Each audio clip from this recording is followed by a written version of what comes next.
Welcome to the Whiskey and Wisdom Podcast, coming to you from the Cargo District Recording Studios in Wilmington, North Carolina, where we discuss the most fascinating topics of life.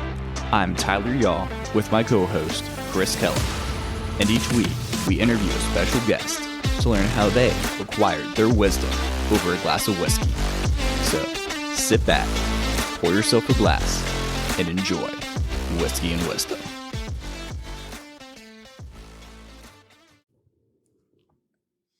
Welcome back to the Whiskey and Wisdom Podcast, everybody. This is your co-host, Tyler Yaw, and today I am with Chris Kellum. And our special guests today are Evonne Varady. Evonne Varady. Thank you so much for coming on. This is a special episode for us. I know Chris knows you guys pretty well through the jewelry store, and then I Can't tell my hubby. Technically, technically, I know him. Well, I met you guys at Buckle. Yes. So years and years ago when she used to compete. Yeah, and you were in the cafe too. You've been around for a long time. Oh yeah, Yeah. I've enjoyed Clean Eatz for years now, and it's great to see its growth. So it's kind of cool to be like, hey, I know those people. Appreciate that. Yeah, and Clean Eatz is part of my weekly routine. I go on Monday, and I get something from Racine, and then I pick up the rest of my meals from the freezer in there for the rest of my week. So that's what I do every single week. Love it. Yeah. As soon as I started doing 75 hard about 3-4 years ago, that's been the start of my routine with Clean Eatz. And I've always used you guys for years before that anyway, but that was like the constant, like continual use of Clean Eatz. And I greatly appreciate what you guys do because it helps a lot, especially because I'm not going to make all that stuff myself. So Totally understand. Yeah. So we decided for a special occasion for you guys opening up your new store. We bust open the bottle of E.H. Taylor. Had a little sip of that. Yeah. It's delicious. It's so good. So good. Yeah. So that's what we're sipping on today. If you know E.H. Taylor, you know it's delicious and kind of hard to find. Mm-hmm. So it's definitely worth the occasion. Thank you. Yeah. So because we guys got you on here, like I said, I've known you since I worked at Buckle, which was 7 years ago. Yeah. And my old boss, Jordan, was like, this lady's amazing. You should check her out. And it was interesting because I had never met somebody who had that transformation of like actually being in shape and having to like find clothes like off season, on season. So my question to you is like, how did you guys meet and get started and everything?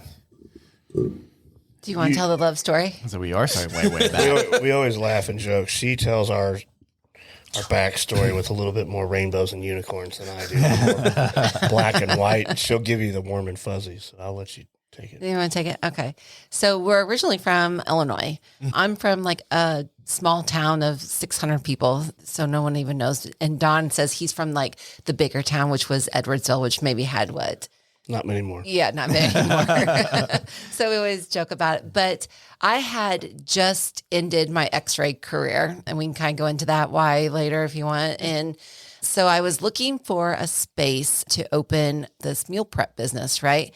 And I actually went to Donstown in Edwardsville, and it was too much rent for me. So I went to the smaller town called Bethalto, Illinois. And I picked it because Say it was that fast 3 times. Bethalto. Right. Bethalto. It was actually across from a gym. And I was like, these are my people. Yeah. So I was in the process of opening up the cafe across the street from the gym. And so couldn't afford a house. So I lived in a closet in the back of this restaurant.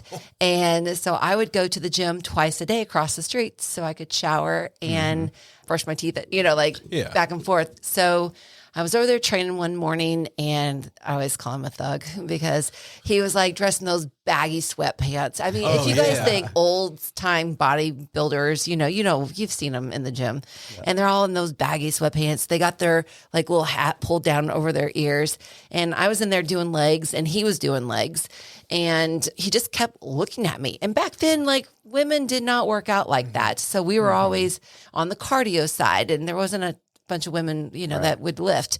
And I had just started, I signed up for a show. So I was being kind of serious in there, and he was like mean mugging me. And I was like, dude, like whatever. So we didn't speak, and I left, and his best friend, actually, she was a trainer at the gym. So I'm like, I got to hook up with this, not hook up, but connect with this lady so she can send her clients to me. And so she brought him over that day for lunch. And I always joke and say that it was the best chicken and broccoli rice I ever ate because he never left. Here we are 14 years later. So that's hilarious. Not too romantic. I mean, still, you met in the gym. You both stay in shape. So like it was a good spot. It's funny. I still have a creeper photo on my phone. It's literally 14 years old of her on like the Smith machine squatting. Yeah. It's one of the oldest photos in my phone. That's hilarious. Yeah. I love that. I was like, creep. No.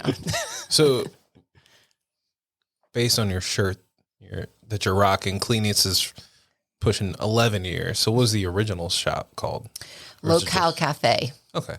And it was open 3 years. Close to 3 years. Yeah. So nice. So then how'd you end up here? Oh man. So I'll pick up where she left off. So I was a carpenter for almost 15 years. Mm-hmm. And we met at the end of 2009. We always get this wrong, but right after the housing market kind of took a crap in 2008, 2009. And construction right around that time was dying. It was really hard to find work. And I knew that my job, the job that I had and was working on, was coming to an end. And I was like, I don't really know what the hell I'm going to do. At that point in my career, I was burnt out. I was tired of wearing a tool belt. I did not want to do it anymore. I was really good at it, but tired of doing it. Mm-hmm. And so I had like dreams and ambitions of opening a sports bar or something like that. Yeah.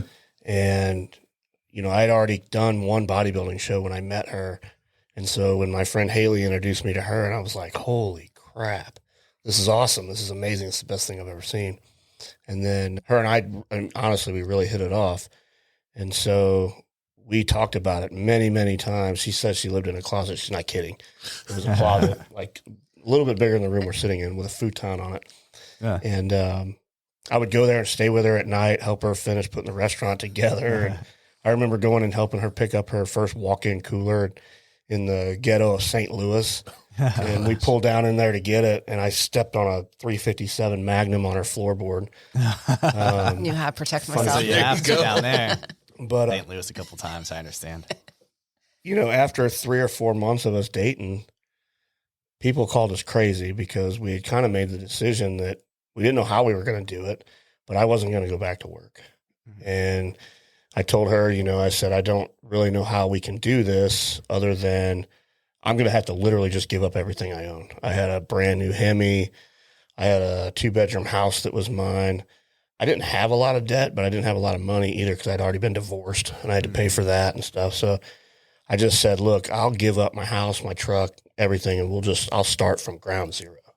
And I'll just kind of earn my way up, basically. And that's kind of what happened. I remember you followed me to the bank in that beat up old minivan. We call it the war wagon. It looked like somebody had been body slammed on the hood. Yeah. Followed me to the bank. I walked in there and dropped a key fob to my Hemi on the desk and walked out, left it sitting there, and then let my house go into foreclosure and filed a bankruptcy. And then we took what little cash I had. It was like $5 or $6 grand, I think, that I had saved up. Yeah. And we invested it into the restaurant, and then the rest is history. It kind of took off from there, but one turned into two. The second one came about when a lady owned a deli in the town I went to high school with on like a main street, kind of like Front Street down here, kind of that vibe. And she had gotten really sick and needed to sell the business. And, we had already decided that we were coming to Florida or we were going to the beach. Yeah. That was kind of the thing when her and I had linked up and decided we were going to do this restaurant concept together. We weren't going to stay there. We were going to the ocean to be by the beach in the sun. If we're going to compete the way we were going to do and the way we were already doing it, we wanted to do it where we wanted to be. Mm-hmm. And that's ultimately how we ended up here. I'll let you tell that story, but we bought that restaurant from that little old lady for pennies on the dollar. And so we ultimately had to like put our big plan on hold for a year or two, because we're like, man, we're not going to get this opportunity again. We need to take it.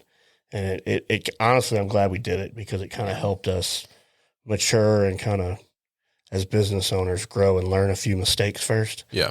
Because I think had we packed up and left for Florida when we were wanting to, we would not we have would been dead here. in the water. Yeah. There's no way. So we were competing, like you said. And so what do all bodybuilder competitors do? We went to the Arnold show in Columbus, Ohio. And so we drove down there for the weekend, eating tilapia and asparagus, because we were really close to a show. Cold in the car. Ugh. And you guys, you're too young, but Oxygen magazine was a big magazine at the time, which was all female, like inspiration, fitness athletes. And Jen Hendershot had just won Miss Olympia. And she was like one of my idols. And so she had this big thing called Fat Camp that she was traveled all around the world and do these like little retreats with women. And so when we were at the Arnold, she had a booth there, and I was like, oh, I got to go meet this lady. So I pulled in there, and we have our little locale shirts on, and she instantly just like, hey, what is this? And I was like, oh, this is our restaurant. It's all healthy. And she's like, really? And I'm like, yeah. She's like, where are you located? And I'm like, oh, this little town in Illinois. And I was like, but we're going to Florida. And she goes, no, don't go to Florida. She goes, you know where you guys will be successful at? And I was like, what? And she's like, Wilmington, North Carolina. No. And I was like, where the hell is that at? You know, I was like, is that near water? And she's like, oh my gosh, it's a hidden gym. And we're like, okay. And I mean, we just had met her. So like, why would we take her advice first round? Right. And so we went to Florida, and we went down there for like 5 days, couldn't find anything. Came back home, and I was like, man, this just isn't, there's no vibe. Like, I just don't have that gut instinct. And so we went back to the Arnold show, met Jen up again, and she had a Wilmington resident with her at the time that was selling t-shirts there. And they're like, no, Wilmington, North Carolina. And we're like, okay. So Labor Day weekend, we got on Craigslist, found the racing location on Craigslist. That's crazy. It was a deli at the time, Picasso's Deli. Oh, yeah. Yeah. Okay. So put that in our GPS and drove 20 hours down here. It was a lot. Drove 20 hours down here. In a minivan. Yeah, in a minivan. Pulled up to the thing and walked in. We're like, oh my God, this is it. And we went and stayed at the Holiday Inn, went to Gold's Gym. So that was like our big thing over there. And we kind of like felt out the neighborhood, and then went back, told the Picasso owner, like, can you meet us tomorrow? And we're like, we'll take it. And he's like, what do you mean? I'm like, we'll take it. I mean, we didn't even negotiate the price. Like, and we weren't even buying the building. We were buying this like second gen, like equipment, but we loved it and knew it. So we're like, I think this was September, and like, could you hold it until Thanksgiving? And so he held the store till Thanksgiving, closed his doors on Wednesday before. We unloaded our trailer that we had picked our other restaurant up, and then drove 20 hours back home to return my mom and dad's trailer, and then got in the car, had Thanksgiving dinner, got back in the car, and drove another 20 hours back. Wow. We made that drive from Wilmington to St. Louis 6 times in 2 months. Yeah. Oh my We God. couldn't afford to fly. Well, Yeah. but that drive is just, Brutal. It was brutal. Yeah. oh. That's incredible. But I mean, So- that shows that you had passion and you could Yeah. feel And the like what was dedication, coming. desire to get it done. I mean, looking back, I'm like, what were we thinking? But, and I don't know if I have the mental capability to do that again, but we were young. I still remember the day Younger. very vividly when you're coming down 40 and you come up over the bridge right there by Costco. Oh, yeah. And it says Seahawks country right there or something. The day we drove into Wilmington, it was like 75, sunny, no clouds, no nothing. And we had left like 38 degrees, miserable rain, Yeah. and snow. And I just remember that feeling. I'm like, Sold. this is it. We're home. This is it. Yeah. So, and what sealed the deal is we went down to Johnny Mercer's pier and went out on the pier, and I was like, this is home. And that was it. I mean, we made a split decision that day and Wow. lived our entire life down here. I mean, there's something about that pier too, because you're not the only person who said that. Like, hey, I went to the beach and just walked out, and it was like, this is it. It's just breathtaking. Like if you don't feel something when you walk out on that pier, then yeah, Yeah. it's just, you can feel it. So So do you know or know of at least Andy Frisella with First Form? Oh yeah, of course you do. That was the stupidest question that I've asked.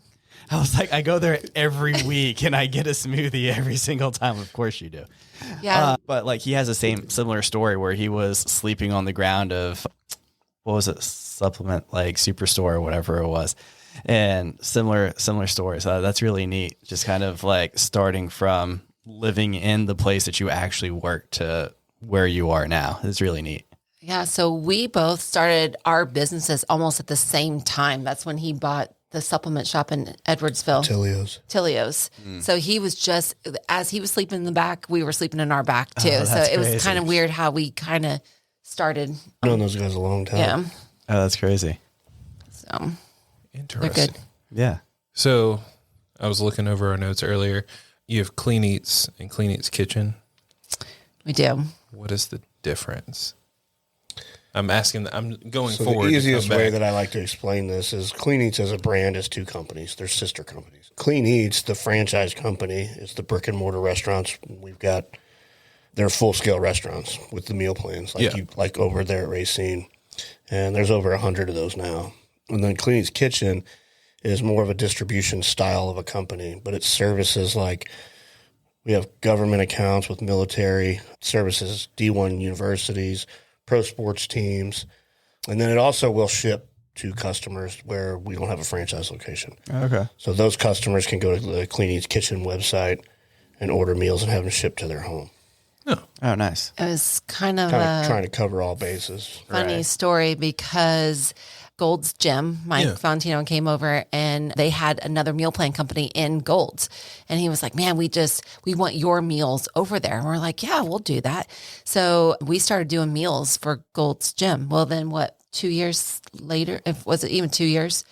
Somewhere around that timeline, we get this USDA inspector that walks through our doors and he has like put a red tag. He's like detained our meals over there. And he's like, you guys are not USDA. The guy looked like Frodo on you, Lord of the Rings. Like he comes in with this badge. He comes in with this inspector, like the yellow FBI hat. And it says inspector on it. And he comes in and he like flips open this badge at me.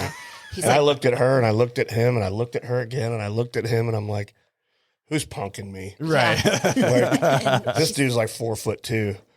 So we found out that you cannot retail meat and poultry products without them being in your locations. So it's not health department, it's USDA. And so we yanked out all of the meal. Like it was like a huge ordeal.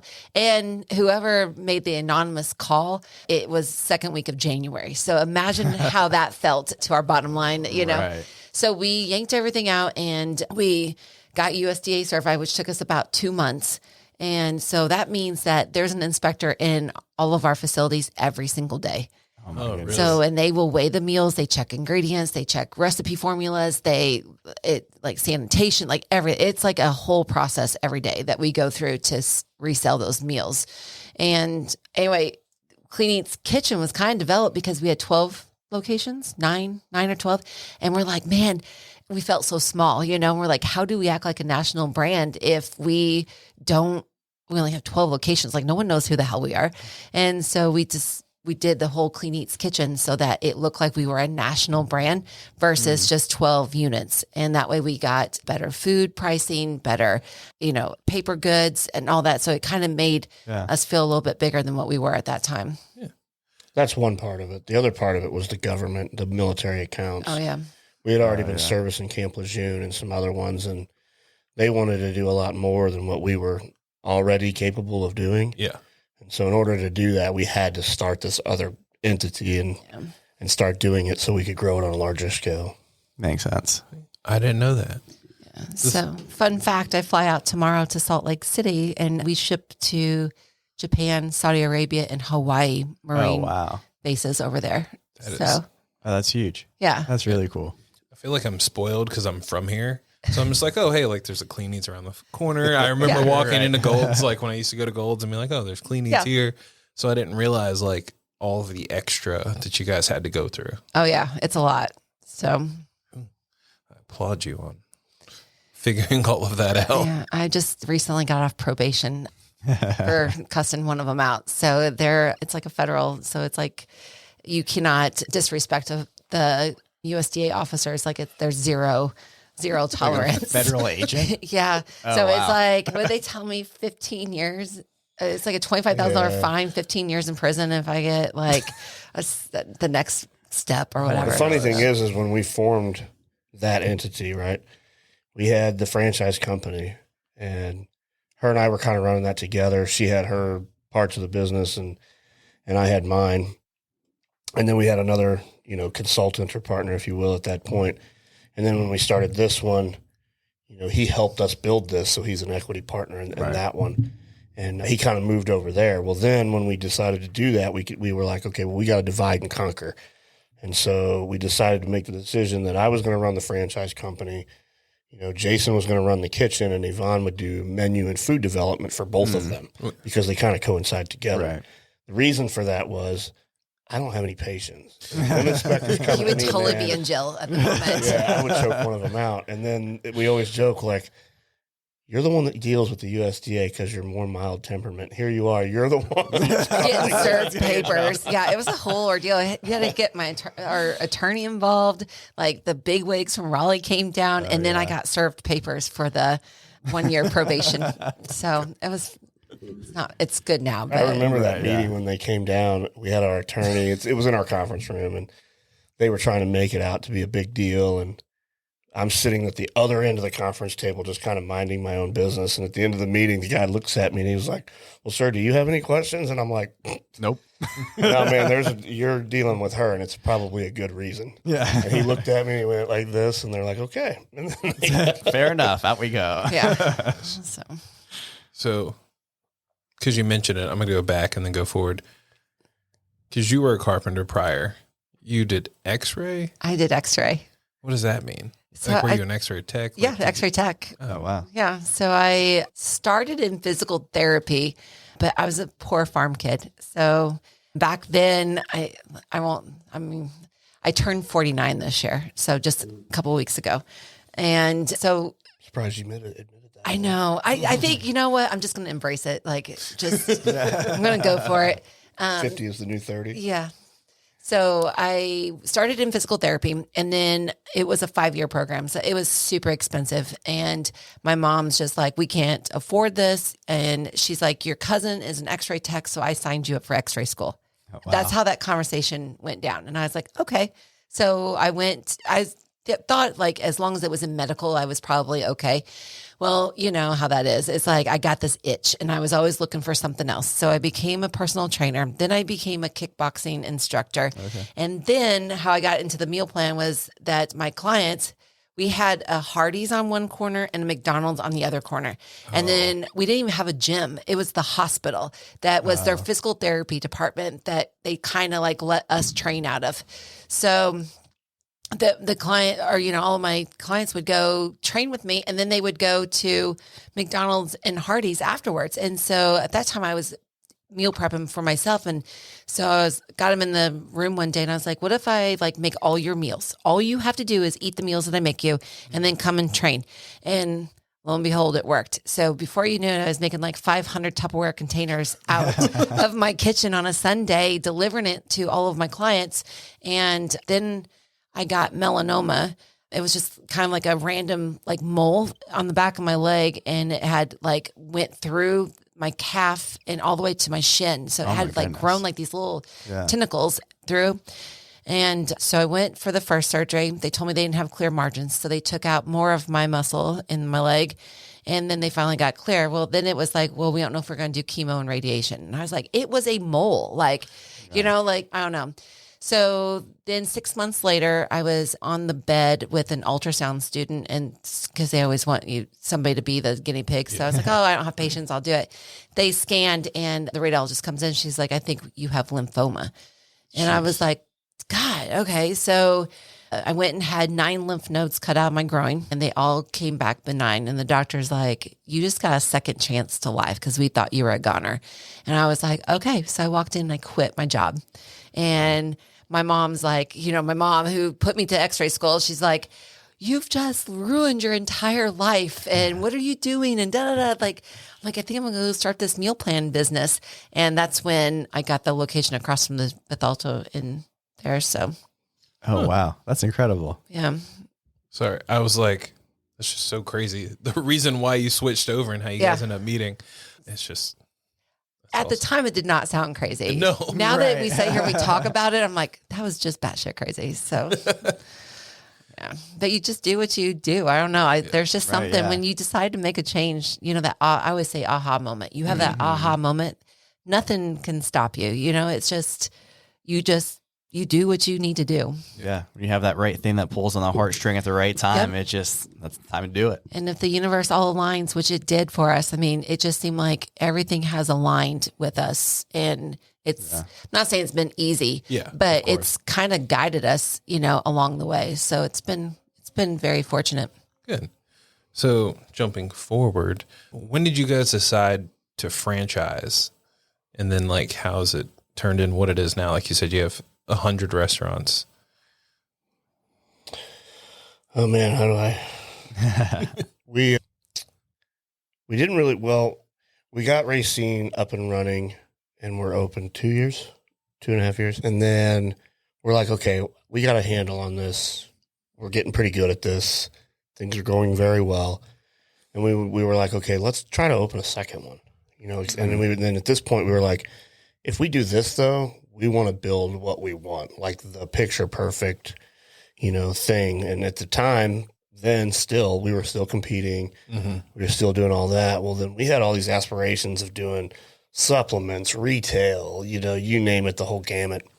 And we had went and talked to an equipment dealer, ironically, who's right across the street from our old office. Oh. And we were sitting there talking to him and telling him all this stuff that we wanted to do and pinging ideas off of him. And he was kind of giving us this glazed over look on his face. And he was like, you guys can't do this. And we're like, what?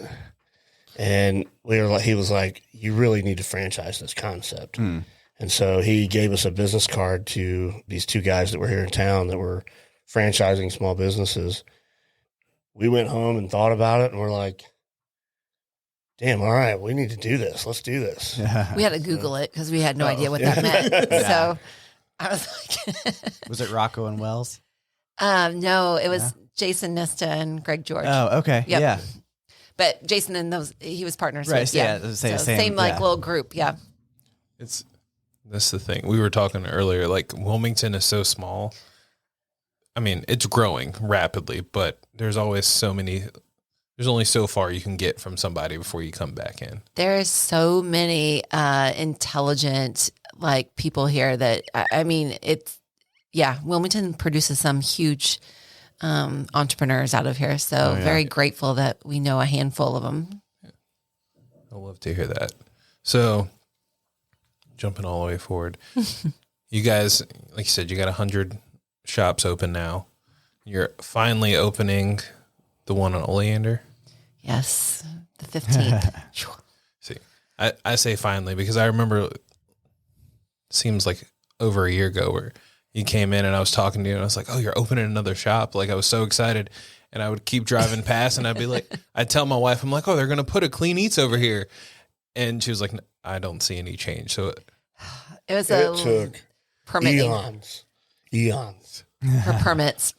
It was forever. It was like 7 months, right? Yeah. Sounds about right. Yeah. So right outside of where our studio is right now, they've been working on the city for permits as well too. And they've been working on it for a long time. Yeah. So painful. I don't know who listens to this from the city, so I don't want to say nothing bad. Wilmington's a small town, right, guys? Nothing I haven't already heard. But whoever's on there that gave us our CO, we got our CO. When was it? Right before Christmas at 4:48, and they closed at 5. Wow. So whoever's there and listening, thank you. We appreciate that. You did make us sweat all day, but great Christmas present at least. It was a great Christmas present. Thank you. Gosh. So were you excited about this? Because I feel like you guys got to pretty much clear it out and build what you wanted for this space. Yeah, this has kind of been a dream. We've been trying to do this for 4 years, 5 years. We always wanted something to where, when we first started franchising, obviously we trained everybody at Racine. Mm-hmm. All of our franchisees would come there. Well, we nicknamed Racine the Closet. That place is only 1,000 square feet, 1,100 square feet. Oh, wow. And so as the brand and the company kept growing and the model kept developing and maturing, you can only fit like 3 or 4 people in there. Mm-hmm. And so then we had to make a decision. Okay, well, we can't literally train anybody here. It's physically impossible. So 3 or 4 years ago, we made the decision to send franchisees to Cleveland and to Raleigh, because those 2 operators are phenomenal. They do everything by the book. They're just great operators. And so for the last 4 years, they've been training everybody. Nice. And we just pay them to train them. Yeah. And it's worked out well, but, you know, we always wanted to have like the picture perfect prototype. Yeah. And it was always a cool vision and dream for her and I to have our corporate office right there, Yeah. to where you could literally like press a button and walk through a door and walk into the restaurant and everybody's there. You don't have to leave. Because right now we have our warehouse on Raleigh Street, which is down by the ports. Yeah. Mm-hmm. That's where our franchise offices are currently until tomorrow. Yeah. And then we also have our big distribution center in Dutch Square, and then we have Racine. Oh, wow. So her and I are constantly pinging in 3 different directions all the time, all over town. And so it's just going to be really nice to have to go to one place. Don't have to leave. You don't have to go anywhere.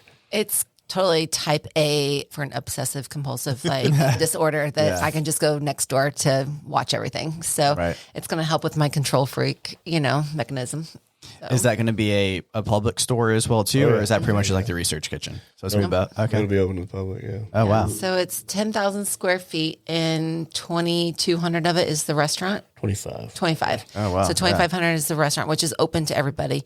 And so we made it a little bit bigger so we can train everyone. And then on the back side, which there's a window. So if you come into the cafe, you can peek into all of our corporate office on the other side. And then the other 8,000 square feet is all of our corporate people on that side. So think about marketing. They can go right across. Like Right. if they're training, they can do, book work and then go and make the food. So it's going to be good. Right. Super Yeah. good. A lot more efficient, I'm sure. Yeah, it's going to enhance everything. It'll enhance the training for the owners and for, trying to get a management training system up to where owners could send managers to train and, almost like a little small university type setting Yeah. in the same building. And you have franchises even outside of the U.S., right?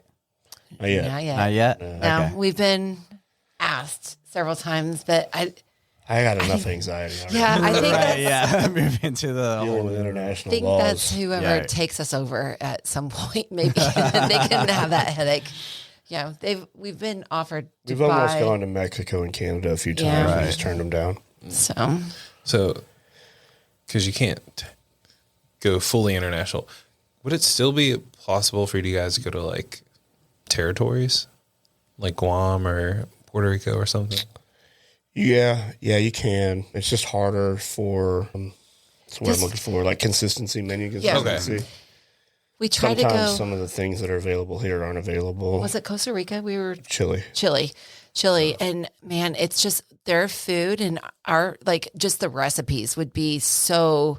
It would be probably a whole nother like menu over there yeah. because of what they're limited to with ingredients. Oh, that's true. Yeah. Yeah. And for a brand our size, like the big conglomerates like Jersey Mike's, Yeah, it'd be nothing. from Chipotle, stuff like that. You're going to find them international because they can Ship it. take their own product, put it on a vessel, and send it over there, and then Right. it's the same. They got the same products. We're not there yet. We're not there yet. I like to say yet. Yeah. So like there's potential. There's potential. You're always Yeah. thinking further. Yeah, we can figure it out. Just it's not the priority at the We moment. can ship our prepackaged food anywhere. Right. Yeah, that we can go global Yeah. on that. That is cool. Yeah, that's really neat. So I'm going to shift away from food for a minute.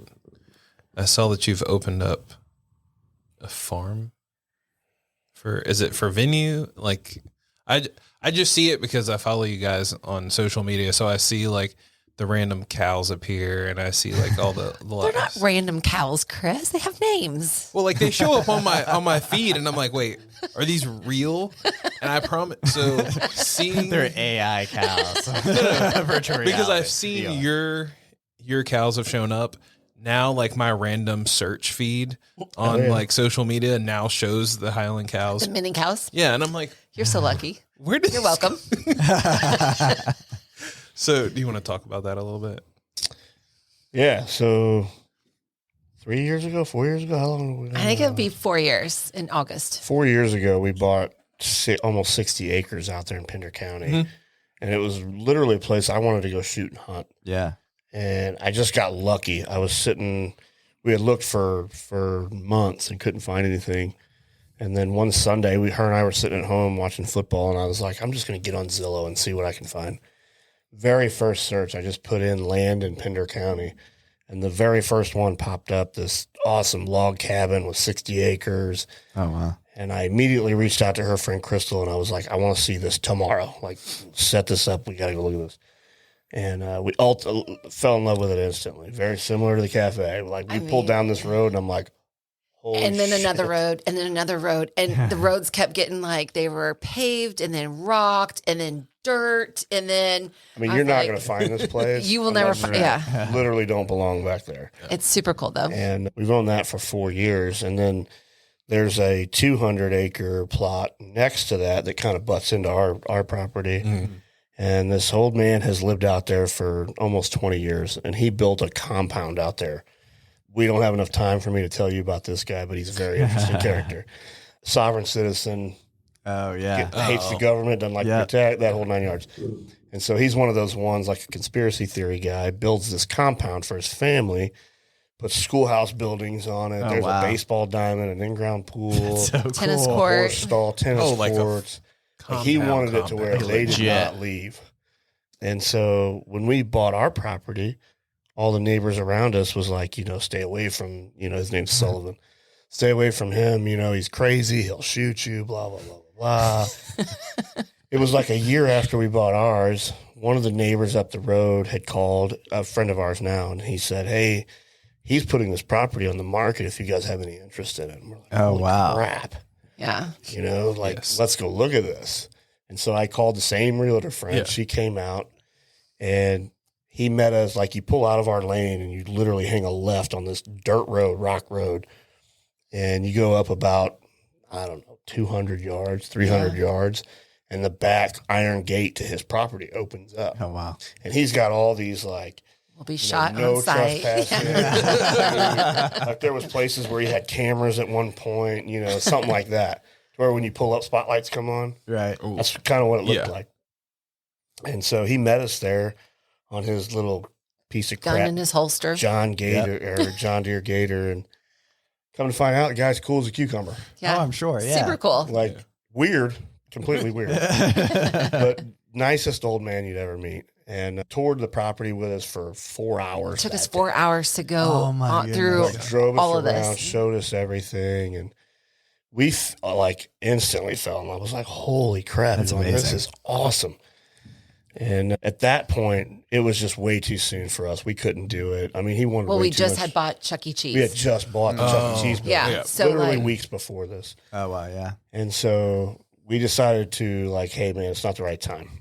And just let it go. Well, I don't know, universe, whatever. He took it off the market and decided not to sell it. And then 3 years later, two and a half, 3 years later. Not even that, I don't think. I got a random phone call on my phone, and well, no, I sent you to poker night. That was after he called me. Oh, okay. He had called me and said, "Hey, I've got a real estate developer interested in the property. Do you guys have any interest in this? If not, I have to sell this. I need to get rid of it. I can't maintain it. I'm too old. Blah blah blah." So her and I were like, "Man, I do not want to lose this. Right. There's no way." Especially to a real estate developer. This is out there. You hear that diamond in the rough? This is a diamond in the rough. And we had him and his wife come over. Well, she sent me to poker. Yes, they have Thursday night poker. Everyone on these 6 old men. There's 6 to 8 of them. Yeah. Don's the youngest one. But they play poker on every Thursday night. And so I'm like, go to poker and go get some dirt on it. So listen, man, these guys out there, I don't know what your listeners are like, so I'll be careful what I say. But these guys they live in another era. Let's just leave it at that. And I go to play poker, and they have this ritual. He called this place Dixieland. I'll leave it to your imagination for the rest. Got it. And we go and we play poker, and these guys sit up. he had all these decorations up from 1800s. They stand up and start singing this like national anthem from the Confederate Army. And I'm sitting there and I'm like, and there's a no phone rule, so he can't text me or do anything. I need to get up and leave now. And they just kind of sat back down, and I'm like, holy shit. I'm thinking to myself, how do I get out of this? I have to go. Like, I do not want to be here. And I stuck it out, went back to our cabin. I said, Evonne, I will never do that again. I'm mad at you for making me go do that. And one thing led to another. We had him and his wife come to the cabin a couple of days later, and we worked out a deal with them to where we could buy this property. And then her and I just kind of had this vision of doing this wedding venue there. I mean, that's just a cool concept. It's something we've always wanted to do, and it's a picture perfect place to do it. So I'm like, I need animals, something needs me out there. Like I need to go love on something. So we bought 2 mini donkeys, and their names are Coco and Chanel. And they're like little bit, of course, right? And then came the horses, because I'm like, I want to ride horses. So we went and bought 2 horses, and that's Angel and Queen. And then I have been looking for those mini cows, but TikTok has just blown them up. And so they go from anywhere from like 19,000 to 50 grand. Jeez. And I'm like, okay, I'm not desperate yet, and I can't pay that, and he will totally kill me. So I'm on all these auctions, and so one day, it was like right before Christmas, I'm on there, and there's live auctions, and it's in Virginia, and I'm like, Don, they're going for $6 grand. Like, I can afford this, like, this isn't my budget. He's like, get off of there. He was like, Christmas is so, close, like, don't. I'm like, so what does that mean?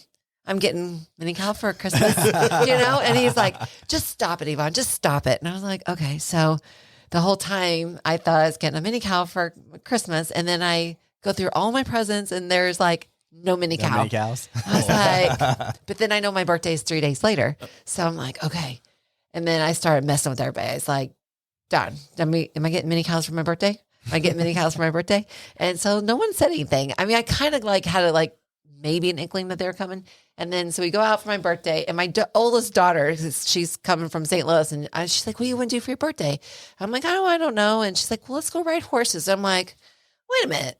You never want to go out and ride horses. What's going on? And so then we went out there, and I pulled in, and I looked for the cows, and there was no cows in the lot. I'm like, son of a bitch. There ain't nothing in here. Dang it. I've been like hosed. And so I'm trying to. Buffalo. Yeah. I was trying to get the saddles on the horse, and Don be like, hey, go take the kids and go look at the property. Go do this. I'm like, Don, I want to ride, and I finally got the blanket on one of the horses, and he's moving the horse all around. And I'm like, what are you? I'm trying to stall her. Yeah. Right, yeah. And so about this time, I'm getting mad. I'm going to start going red on him. And I see this trailer coming down the road, and I was like, oh, are those mini cows? And he's like, you're just going to have to wait and see.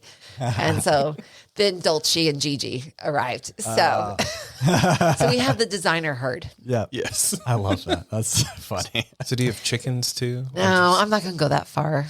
Yeah, I know. So are the mini cows like the actual Highland cows, or oh, they are? So they I stand hope my about. wife doesn't listen to this.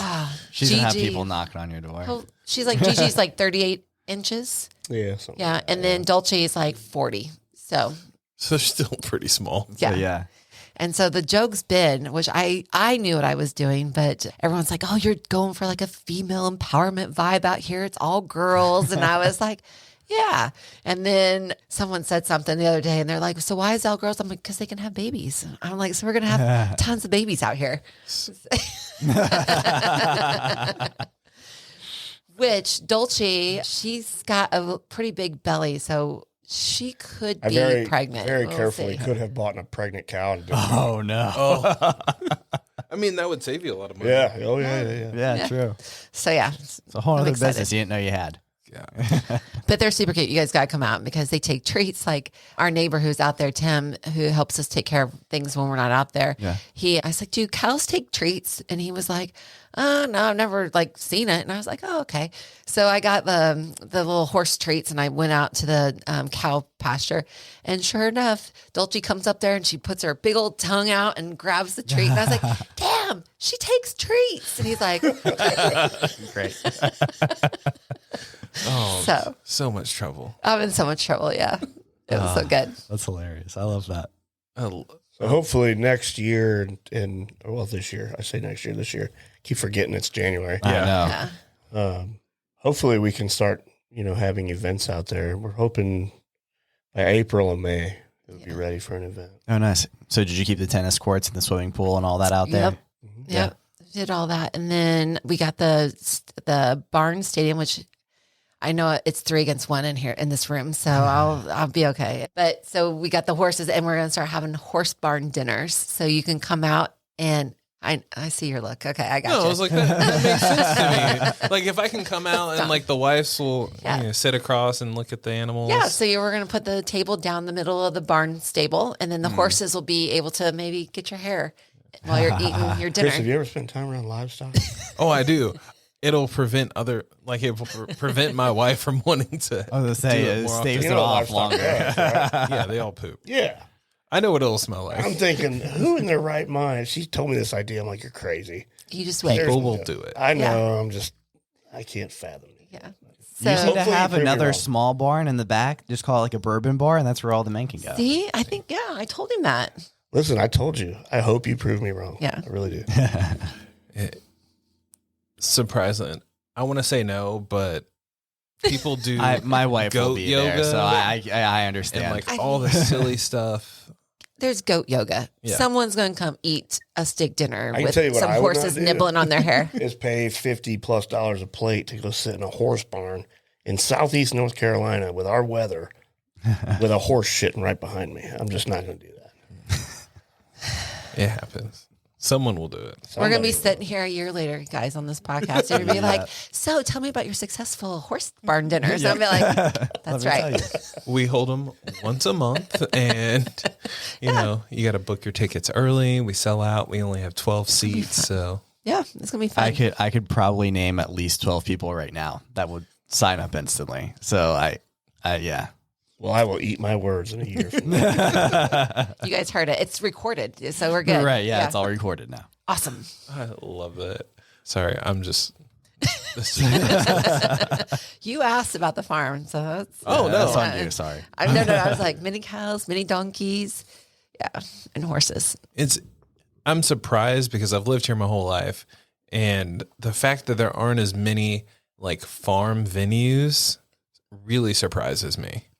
Because every time I'm like, because they technically Wrightsville Manor is like kind of a farm in town, but it's not really a farm Right. venue. And then I know there's one in Pender County. Is it Pender County? It's actually right by us. Oh, okay. So I know there's one out there that, Yeah. like, I've had friends get married out there. I'm like, you would expect there to be more of them. I think they're starting to pop up a little bit more now with people kind of venturing out with property, you know, like, Yeah. you know, these traditional farmers out there that they're using the farmland for like, you know, their fields and raising animals. And here, all of us bougie city people coming in and we're going to make barn staple dinners and wedding venues. Probably like, who the hell are these people? Send them back to the beach. Sad thing. I was just thinking about this. I'm like talking about barn stable dinners. It's also hard to find a bar out in the middle of nowhere. So if you set up a spot. One that you would be comfortable with, I guess. Yes. Yeah, not out in the sticks. But there's like 50 acres. It's like kind of an open field. So I would love to do like music festivals out there. yeah. I mean, I could totally see like a race out there because it's just gorgeous. I mean, the Ironman comes about halfway to our farm. Like the bikes run through there. So it's not unheard of that someone could we could do a whole race out there. Yeah. We used to do CrossFit with Essential CrossFit, and they have a bunch of land too, and they started doing Spartan races for kids out there, and it's pretty cool. My future dream is we're going to do the ropes. So like you would climb the ropes. You have this big open field on the other side. And I would love to put like a rope course out there so corporate people could come out there and, you know, like blindfold you and your team member and you got to put trust to get across. Like, I don't know. I think the wedding venue will be good, but during the week I could totally see corporate events out there. I mean, we had our corporate event out there. It's got like a little chow house that you can like cook in and eat. And then we played kickball out there and the kids swam and it was super cool. It has a huge pond on it that the kids were even fishing. So there's so much to do out there. Nice. And currently there's no Wi-Fi. So you have to, like my kids were here for my, once the riding got done for my birthday, they're like, can we go back into the beach? Because there's nothing to do out here. I was like, no. I was like, we're going to play games. So we play cards. And so we have no TV out there currently and no Wi-Fi. So you really have to just disconnect from everything. That's great to have, though. You just need it. I mean, it's forced. Coming. I keep telling her, I'm like, Evonne, you can't have a wedding venue. Oh, yeah. With no Wi-Fi. Well, yeah, we'll have to get for that. But the other house will stay then. DJs don't use CDs anymore. Right. Yeah. Just get Starlink out there and you can turn it off whenever you want. That's watch it fly above us. I don't think it's available. Yeah, it's a waiting list here, I thought. There is a waiting list, but it doesn't take that long to get on, though. Okay. So you did mention your like corporate retreats.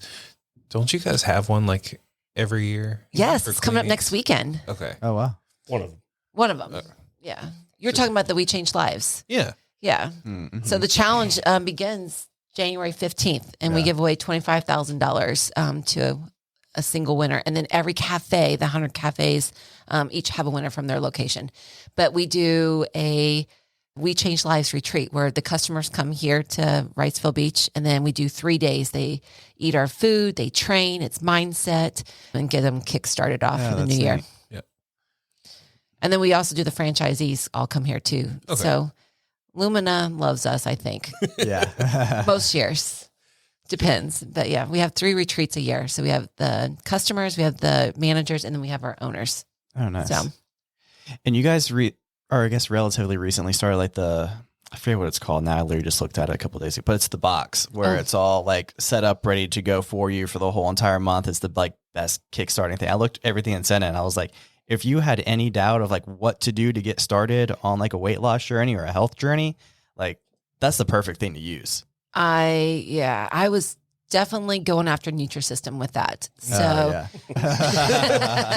she's not sure. I'll let you know. No, because Nutrisystem is pretty much the only one that has in its, I don't know if anybody has ordered Nutrisystem, but it is with Nutrisystem, I always kind of get our competitors stuff. And I got delivered to the thing and it was out on my doorstep. And I was like, oh my gosh, it's going to be like hot. Opened it up. It's like tuna packets. Like it's like nothing is like fresh food in Nutrisystem. So I'm like, man, we can totally just blow this out of the water and cheaper. Right. So then with the protein, the snacks, the pizzas, the greens, it's like an entire month. I hope a lot of people take advantage of that because, I mean, if you don't know what to do, all you have to do is just follow that box and me and one of our team members did it, Bren, and I lost 7 pounds in the first 15 days. Oh, wow. And he ended up losing almost 8 pounds, 10 pounds, but he was trying to kind of balance, like he wasn't looking to lose or gain, but he's just me cleaning up my diet. He was like, he just naturally lost. So I was like doing the math on my phone. I'm like, this is so cheap. Like I don't even know how you guys are able to offer it for that price. It's like $500 for the box. Is that right? $4.99. Yeah. So it's 30 days. Yes, it's for 30 days of food, and there's a lot of stuff in that. Like I was extremely impressed. I mean, it's all you have to do is just follow the direction, and let us cook for you and pick it up. Like that's your biggest thing is picking it up and following it. So we've sold, I think, quite a bit here. I'm waiting to see what the results are from our customers because it was like a big kickoff for the new year, obviously. And so I'm waiting for everyone to I've been hearing the franchisees selling a bunch of them. So I'm waiting to kind of see some testimonials come in to see what they think. So nice. Yeah. I do have to apologize. I don't stalk you. It's just the way of social media. I was sitting here, I was like, oh yeah, I know this and I know this. And it's like, Yeah, that does seem like I like stalk these people. It's like, so what about your cows? Just means we're doing what we're supposed to do. Right, exactly. Yeah, no, it's good. I was like, what about those cows? I mean, it was funny too because Tyler, I was like, hey, I reached out to Evonne. I wonder, I mean, Clean Eatz to me is like a big company, like because I'm used to just front facing, like, oh, hey, like a person who has like a real estate business and they have a few houses or something like that. But I was like, I wonder if they'll say yes. I know, you were so sweet when you're like, I don't know. This is a big, what did you say? This is a long shot. I'm like, Yes. Chris, like, yeah, I'm like, I'm going to do it. So I love that. You guys are like, for a couple who has grown a business from ground up to where you guys are at now, I think people should just realize, like, you should still stay grounded. And you two, I feel like, are very grounded people who are still in the community doing great stuff. You have to. Yeah. It's just, you have to. And I couldn't ever see me being anything else, like I would totally, I don't know. There's just nothing that I wouldn't do. And I just couldn't live that arrogancy. I feel like that would take so much of your energy to be arrogant and, narcissist, I couldn't do it. So I feel like being humble is much easier. Definitely. So talking about being humble, now I got to hype you up. What does or would success look like for the two of you guys? Like business, personal, your choice. Our definition of it, the success. Yeah. I feel like we just filmed this the other day. I'm trying to remember what I said. I think you did too, because I was like, I'm going to ask that question. Yeah. I would say in my earlier days, I was always looking for that finish line. Mm-hmm. So I just thought like, okay, once we get to 50 locations, I'll feel this. Once we get to this, I'm going to like react this way. And it took me this year to really, I think maybe it's because I'm getting ready to turn 50 or whatever, but to dig down deep and be like, why do I keep waiting for that success? Like, what does success feel like? Like, like you think that you're going to do this and you're just going to like all these fireworks go off inside of you or something, So this year I really had to dig deep and I really had to find like little things that bring you joy every single day. Mm-hmm. And so I feel like that is successful. If you can be happy and you can be, like doing this today, like, on a Sunday. And it's just like little things to me that keep me happy, keep your passion fulfilled.